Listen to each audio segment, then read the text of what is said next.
वालेकुम, कैसे हैं आप सब लोग। उम्मीद है कि सब लोग बिल्कुल ठीक होंगे। यहाँ पे भी सब ठीक ठाक है।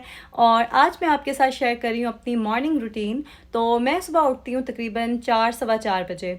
और उठ के सबसे पहले तो मैं अपनी थायराइड की जो मेडिसिन है वो लेती हूँ।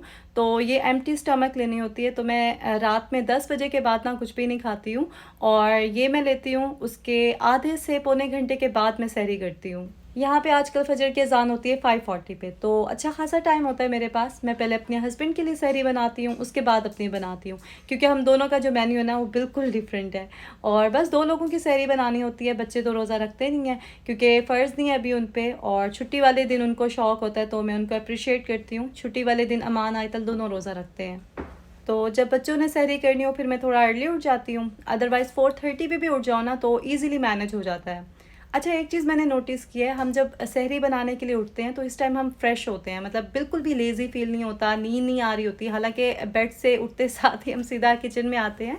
अच्छा, पहले तो मैं मुंह भी नहीं धोती थी, मैं डायरेक्ट आ जाती थी। फिर मैंने सोचा नहीं, नाइट क्रीम लगी होती है तो मुंह धोना ज़रूरी है। खैर, मैं बात कर रही थी कि सहरी के लिए जब हम उठते हैं तो हम बिल्कुल फ्रेश होते हैं और फटाफट सारे काम कर लेते हैं। लेकिन जब हम सहरी के बाद दोबारा सोते हैं और फिर जब उठते हैं ना तो बहुत ही अजीब सी कंडीशन होती है। फिर नॉर्मल होने के लिए ना थोड़ा सा टाइम चाहिए होता है, एटलीस्ट मुझे तो चाहिए होता है। आप लोग भी बताइएगा आपको कितना टाइम लगता है नॉर्मल होने में। अभी 2 दिन पहले ना बच्चों को छुट्टी थी तो मैं फजर के बाद ना डायरेक्ट सो गई। और उसके बाद जब मैं उठी हूँ तो मेरे से उठा ही नहीं जा रहा था। फिर मैं दोबारा बाहर आके ना सोफे पे फिर सो गई। और ज़्यादा नींद लेने की वजह से ना बॉडी इतनी लेज़ी हो गई थी कि मुझे 2 घंटे लगे नॉर्मल होने में। अच्छा, मेरे साथ ना ऐसा हमेशा से होता है कि मैं अगर ज़्यादा सो जाऊँ तो मैं बहुत लेज़ी हो जाती हूँ। इसलिए मैं कोशिश करती हूँ कि मैं कम नींद ले लूँ, वो बेहतर है। लेकिन ज़्यादा नींद जो है ना वो बिल्कुल नहीं लेनी चाहिए। हर किसी की नींद की टाइमिंग ना अलग होती है। कुछ लोग होते हैं वो 4-5 घंटे भी अगर सो जाएं तो वो बहुत फ्रेश होते हैं, लेकिन मुझे जो है ना एटलीस्ट 6 घंटे चाहिए होते हैं। 7 घंटे अगर मुझे नींद मिल जाए तो वो बेस्ट है। और 8 घंटे से ज़्यादा तो मैं कोशिश करती हूँ कि बिल्कुल भी ना सोऊं। और मैंने देखा है बहुत से लोग होते हैं जो 9-9 10-10 घंटे भी सोते हैं और फिर भी वो बिल्कुल फ्रेश होते हैं। अच्छा जी, ये मैंने करेले गोश्त बनाया था एक दिन पहले, तो अभी अपने हस्बैंड के लिए मैं गरम करी थी। और सोचा मैंने ये था कि थोड़ा सा बच जाएगा तो मैं दोने वाले ना चख लूँगी। लेकिन ज़्यादा मज़े का शायद बन गया इस बार, इसलिए बिल्कुल भी नहीं बचा। फिर अपने लिए अलग से मैंने थोड़ा सा गरम किया था, क्योंकि थोड़ी वैरायटी होती है ना, अच्छी लगती है वो फिर। और थोड़े से फ्रूट्स जो है ना मैं लाजमी खाती हूँ सहरी में। फ्रूट चाट कभी बची हो तो वो खा लेती हूँ, अदरवाइज़ कोई भी फ्रूट ले लेती हूँ। और 2 चम्मच दही भी लाजमी लेती हूँ, इससे ये कि प्यास नहीं लगती पूरा दिन। और सबका अपना अपना ना बिलीव होता है। कुछ लोगों को लगता है कि चाय पीने से उन्हें पूरा दिन प्यास नहीं लगती। मुझे ऐसा लगता है कि दही अगर मैं थोड़ा सा ले लूँगी तो उससे मुझे पूरा दिन जो है ना प्यास नहीं लगेगी। अच्छा, एक चीज़ मैं मेंशन कर दूं कि दही या चाय में से ना एक चीज़ लेनी है आपने सहरी में। अगर आप चाय पी रहे हैं तो फिर आपने दही नहीं लेनी, दही ले रहे हैं तो फिर आपने चाय नहीं लेनी। क्योंकि दोनों चीज़ें अगर आप एक साथ लेंगे ना तो फिर एसिडिटी होती है स्टमक में और वो बहुत बुरी होती है, इसलिए इसे अवॉइड किया करें। खैर, यहाँ पे हमारी सहरी कंप्लीट हो गई थी। और हम फजर की अजान से ना 10 मिनट पहले नियत कर लेते हैं, उसके बाद ब्रश वगैरह भी कर लेते हैं। तो अक्सर घरों में मैंने देखा है कि ख़वातीन सबके लिए सहरी बना रही होती हैं, और जब अपनी बारी आती है उनके खाने की तो अजान हो रही होती है, तो उस टाइम पे वो जल्दी जल्दी से खा रही होती हैं। तो देखें, फजर की अजान जो है ना वो सहरी का टाइम ख़त्म होने के बाद होती है। हाँ ठीक है, अगर आपके मुंह में कोई निवाला वगैरह है वो आप जल्दी से खा सकते हैं, लेकिन उस चीज़ को रूटीन बनाना वो ठीक नहीं है। तो जहाँ आप सबके लिए इतनी जल्दी उठती हैं, सहरी बनाती हैं, वहाँ आप 10 मिनट और जल्दी उठ जाया करें, ताकि आपको अपने लिए भी सही से टाइम मिले और आप प्रॉपर जो है ना वो सहरी कर सकें। होना तो वैसे ये चाहिए कि सब लोग मिल के सहरी बनाएं, सब मेंबर्स जो है ना वो कोई ना कोई काम करें और सब मिल के सहरी करें। लेकिन होता नहीं है ना ऐसा हमारे यहाँ। हमने तो बचपन से यही देखा है कि एक अम्मी जो है ना घर में वही सहरी बना रही होती हैं और सबको ज़बरदस्ती खिला रही होती हैं। बल्कि कुछ बच्चे जो है ना वो बेड पे ही होते हैं, उनके नाश्ते उनकी सहरी बेड पे ही जा रही होती है। यहाँ पे अब 6:15 हो गए थे ऑलमोस्ट, और बच्चों के लंच बॉक्सेस रेडी हो गए थे, तो उसके बाद मैंने बच्चों को भी उठा दिया था। सबसे पहले आयतल उठती है, उसके बाद अली को मैं उठाती हूँ। अमान का स्कूल थोड़ा सा लेट लगता है, लेकिन उसका फ़ायदा वो बहुत उठाता है और काफ़ी देर से उठता है। 2 मिनट्स ओनली, 2 मिनट्स उठ जाओगे फिर उसके बाद। What if that has 7 more minutes? 2 minute के बाद फिर और मिनट, चलो ठीक है। आयतल आ जाओ, मैं आपके बाल बना दूँ बेटा। अमान, Mommy, I'm hungry. आयतल और अली का स्कूल लगता है 7:20 पे, और हम वॉक करके जाते हैं तो 10 मिनट लगते हैं हमें, इसलिए 7 बजे तक हम कोशिश करते हैं कि घर से निकल जाएं। और रास्ते में काफ़ी अच्छा लगता है, बर्ड्स होते हैं, कभी कोई डक्स आई हुई होती हैं, कोई कैट्स वगैरह होती हैं, तो इन्जॉय करता है अली। आजकल मौसम भी अच्छा है तो इसलिए काफ़ी प्लेजेंट और अच्छा माहौल होता है। अच्छा, मुझे कुछ कमेंट्स आए थे कि आप अपने बच्चों की हेयर केयर रूटीन जो है ना वो शेयर करें, स्पेशली अली के बारे में अक्सर आप पूछते हैं कि इसके बाल इतने सिल्की कैसे हैं। तो वैसे तो नेचुरली इसके बाल सिल्की हैं माशाल्लाह से, लेकिन एक सीक्रेट भी है उसका, वो भी मैं आज आपको बताती हूँ। और कुछ दिन पहले ही मुझे पता चला है, अमान ने फिगर आउट किया था। एक्चुअली कुछ दिन पहले ना अमान का शैम्पू ख़त्म हो गया था तो उसने अली का शैम्पू यूज़ किया। उसके बाद उसने रियलाइज़ किया कि उसके बाल ज़्यादा सॉफ्ट और सिल्की हो गए हैं। तो फिर उसने मुझे कहा कि मामा अली का जो शैम्पू है ना वो बहुत अच्छा है, मैं आइंदा यही यूज़ करूँगा। और अली का शैम्पू पता है कौन सा है? वो जो हेड टू टो नहीं होता बच्चों के लिए, जॉनसन्स का, वो मैं यूज़ करती हूँ अभी तक इसके लिए। तो बस यही सीक्रेट है। वो जो बॉडी वॉश होता है जॉनसन्स का या किसी भी ब्रांड का आप ले लें, तो हेड टू टो वाला मैं यूज़ करती हूँ। सेपरेट जो शैम्पू होता है ना वो मैंने अभी तक नहीं लिया, पता नहीं वैसे क्यों नहीं लिया, क्योंकि वो तो टॉडलर्स के लिए या इस एज तक के लिए ही होता है, बाद में तो शैम्पू यूज़ कर सकते हैं, लेकिन बस अभी ऐसे ही चल रहा है।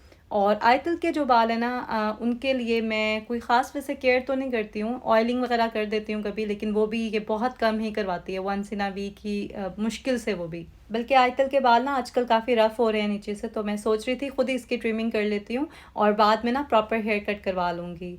और शैम्पू जो है वो स्ट्रीट शैम्पू ही हम यूज़ करते हैं, कभी पैंटीन, कभी गार्नियर का ले लेते हैं या फिर लोरियल का ले लेते हैं। आजकल I think head and shoulder रखा हुआ है वॉशरूम में, तो बस शैम्पू से वैसे कोई ख़ास फ़र्क नहीं पड़ता, बस ये कि चेंज करते रहना चाहिए। एक ही शैम्पू और कंडीशनर जो है ना वो लंबे अरसे तक यूज़ नहीं करना चाहिए, और जो भी शैम्पू आप यूज़ करें उसी ब्रांड का ही कंडीशनर यूज़ करें, वो सेट जो है ना वो अच्छा वर्क करता है। अली जो है ना इस टाइम बिल्कुल नींद में होता है और सोफ़े पे भी ना नैप ले लेता है ये आके। तो इस टाइम वैसे जो नींद आती है ना मतलब कमाल की होती है। मुझे याद है बचपन में मैं रात को सोने से पहले दुआ करती थी कि अल्लाह ताला मुझे सुबह नींद आती है ना स्कूल जाने से पहले, वो मुझे अभी आ जाए। तो इस तरह से आपके साथ भी होता होगा आई एम श्योर। और ख़ैर बच्चों को मैंने रेडी कर दिया था, अब मैं इनको लेके जा रही हूँ स्कूल, और अमान खुद ही आ जाएगा बाद में, तो उससे रास्ते में ही ना मुलाकात हो जाती है मेरी रोज़। अच्छा, एक और बात भी शुक्र है मुझे याद आ गई है। जिन लोगों से भी मैंने एक शाउट आउट के लिए कहा हुआ है ना, आप लोग प्लीज़ मुझे इस वीडियो के कमेंट सेक्शन में रिमाइंडर ज़रूर दीजिएगा। जिनसे मैंने कमिटमेंट किया ना उनकी बात कर रही हूँ मैं, और जिन्हें मैंने शाउट आउट दे दिया है पहले वो प्लीज़ दोबारा से मुझे नहीं कहें अभी, क्योंकि जिनसे मैंने पहले से प्रॉमिस किया हुआ है उनकी बारी है, तो उनको लेने दीजिए। मैं आपके साथ फेयर चलती हूँ तो आप लोग भी प्लीज़ चीट मत किया कीजिए। अक्सर ऐसा होता है कि मुझे आप कहते हैं और जब मैं चेक करती हूँ तो मुझे याद आ जाता है कि नहीं इस बंदी को मैंने दिया हुआ है पहले से शाउट आउट। रमज़ान में वैसे मोस्टली हम लोग ना अपनी नमाज़ें रेगुलर कर लेते हैं, रोज़े रखते हैं, लेकिन छोटी छोटी चीज़ों का ना हम ख्याल नहीं रखते, जैसे झूठ बोल लेते हैं, क्योंकि हमारी रूटीन में होता है ना झूठ बोलना, उसकी तो हमें आदत हो जाती है, हमें पता भी नहीं चलता हम कितनी बार दिन में झूठ बोलते हैं बिला वजह। इसी तरह से ग़ीबत करना भी हमारी रूटीन में शामिल है, मतलब हमें पता ही नहीं चलता, बातों बातों में हम गपशप करते हुए ऐसे किसी की बात कर लेते हैं, और बाज़ लोग तो रियलाइज़ भी नहीं करते हैं, मतलब उन्हें अगर टोको भी ना तो वो ये कहते हैं कि नहीं ये ग़ीबत थोड़ी है, ये तो हम वैसे ही बात करें आपस में। मतलब बुराई हमें बुराई ही नहीं लगती, इतनी आदत हो गई है हमें इन चीज़ों की। बस मेरी दुआ है कि अल्लाह ताला हमें तौफ़ीक दे कि हम इस रमज़ान के बाबरकत महीने में ना इन सब छोटी छोटी बुराइयों से छुटकारा हासिल कर लें। सबसे बड़ी बात तो ये कि किसी का दिल ना दुखाएं, किसी को तकलीफ़ ना पहुंचाएं, किसी से कोई ऐसी बात ना कहें जिससे वो हर्ट हो। मतलब जब हम बोलें तो कुछ अच्छा ही बोलें कि सुनने वाले को खुशी हो, वरना हम चुप रह जाएं। और चुप रहना कोई इतना मुश्किल काम नहीं है। आप सोचें आपके चुप रहने से आप इतने सारे गुनाहों से बच सकते हैं। तो ये छोटी छोटी सी चीज़ें हैं, लेकिन हम कोशिश करें ना अगर अपने आप को बेहतर बनाने की, तो बिल्कुल हम कर सकते हैं और बन सकते हैं अच्छे इंसान।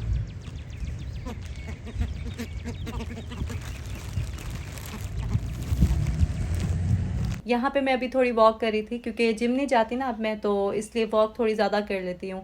बच्चों को स्कूल छोड़ के आती हूँ, फिर 2-3 राउंड यहाँ पे लगा लेती हूँ। इतनी अच्छी हवा चल रही होती है और इतनी फ्रेशनेस फील हो रही होती है ना, मतलब बहुत ही अच्छी वाइब्स आती हैं इस टाइम। तो बस घर आके मैं कोई काम नहीं करती, रिलैक्स करती हूँ। ये एक्चुअली मेरा फ्री टाइम होता है। इस टाइम पे मैं अक्सर एडिटिंग कर लेती हूँ, वॉइस ओवर कर लेती हूँ, कभी कोई कंटेंट वगैरह से रिलेटेड कुछ काम करना वो कर लेती हूँ, या जो भी मैं करना चाहूँ मैं कर लेती हूँ। अभी जैसे सुबह मुझे ज़्यादा टाइम नहीं मिला था कुरान पाक पढ़ने का, मैंने सिर्फ 2 पेजेस ही पढ़े थे, तो फिर मैंने सोचा कि कुरान पाक पढ़ लेती हूँ। इस टाइम अक्सर पाकिस्तान से भी कॉल आ जाती है, कभी अम्मी की, कभी सिस्टर की, तो फिर उनसे गपशप हो जाती है। तो बस उसके बाद मैं फिर सो जाती हूँ, मतलब 10-11 बजे तक। कभी मैंने वीडियो अपलोड करनी है तो फिर मुझे 11 बज जाते हैं, अदरवाइज़ मैं 10 बजे तक या फिर 9:30 भी सो जाती हूँ। और 2 घंटे जो है ना मेरा होता है कि मैं सो जाऊँ और फिर मैं उठ जाऊँ दोबारा से। अगर मैं ज़्यादा सो जाऊँ तो फिर मैं बहुत लेज़ी हो जाती हूँ। तो बस ये था आज का व्लॉग और ये थी मेरी मॉर्निंग रूटीन। आई होप कि आपको पसंद आई होगी वीडियो। अगर अच्छी लगी तो इसे लाइक करें, शेयर करें। आपसे मुलाकात होगी बहुत जल्द नेक्स्ट व्लॉग में। अपना ख्याल रखें, दुआओं में याद रखें। अल्लाह हाफिज़।